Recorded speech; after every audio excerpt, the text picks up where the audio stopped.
yang juga tidak sah. Ada saksi-saksi.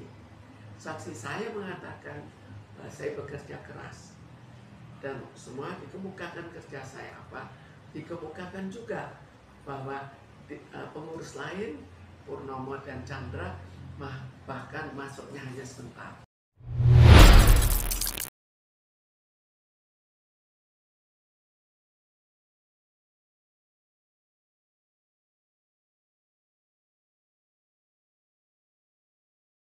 Jadi sebetulnya ini sudah ada panggilan untuk berlanjut, tapi begitu sampai akhirnya ditunda 1 bulan. Jadi sekarang kita kembali pada persoalannya bagaimana. Persoalannya adalah perkara 313 yang sudah sampai di pengadilan tinggi, sudah sampai di Mahkamah Agung, dan saya tetap kalah. Tetap dikalahkan, saya nggak pernah kalah. Dikalahkannya kenapa? Perkaranya bagaimana? Perkaranya itu ada dua alasan. Satu adalah semua gaji saya harus dikembalikan selama bekerja. Apakah pernah ada? Jadi kalau dilihat belakangan ini ada orang tidak mau bayar gaji, itu kasus lainnya. Jadi sekarang kasus tidak mau bayar gaji itu gampang. Silakan pakai perkara saya bahwa minta kembali semua gaji, kan orang nyerah. Jadi ini suatu yang sebetulnya bisa berakibat pada masyarakat banyak. Sekarang apa alasannya? Tidak ada alasan yang sah. Alasan satu-satunya adalah masalah yang juga tidak sah. Ada saksi-saksi.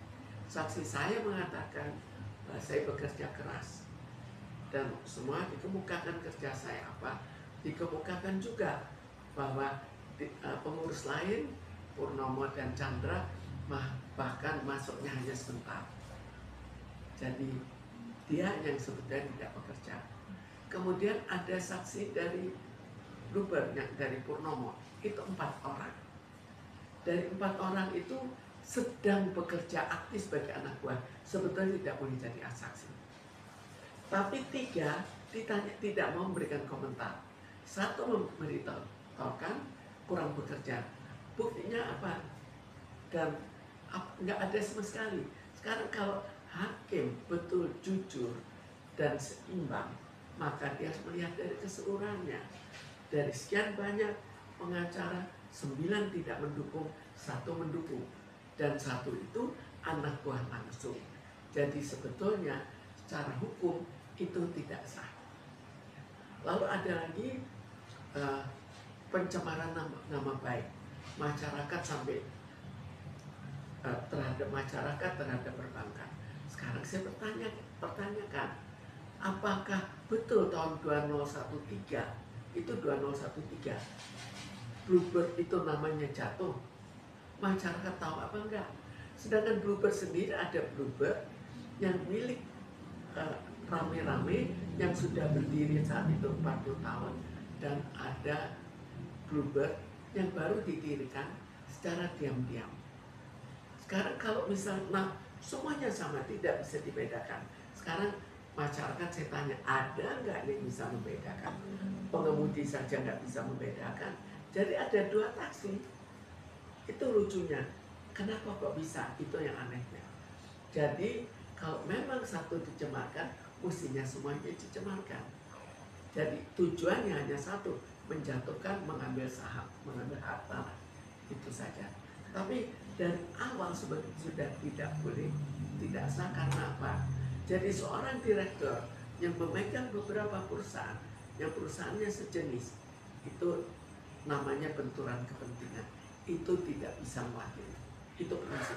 Tapi tetap bisa mewakili. Sekarang lebih parah lagi, saya sudah ajukan PK, peninjauan kembali. Peninjauan kembalinya diterima dengan cukup lama, karena waktu itu ada persoalan bahwa saya tidak pernah diberikan rilas. Rilas itu panggilan, memang tidak pernah ada. Tapi salah siapa kok saya nggak dapat? Kenapa itu menjadi hambatan? Kemudian akhirnya disetujui juga pada saat mau ditulis persis duduk persoalannya. Kemudian pada tanggal di mana saya datang, kemudian dikatakan, oh ini surat tugasnya harus diganti.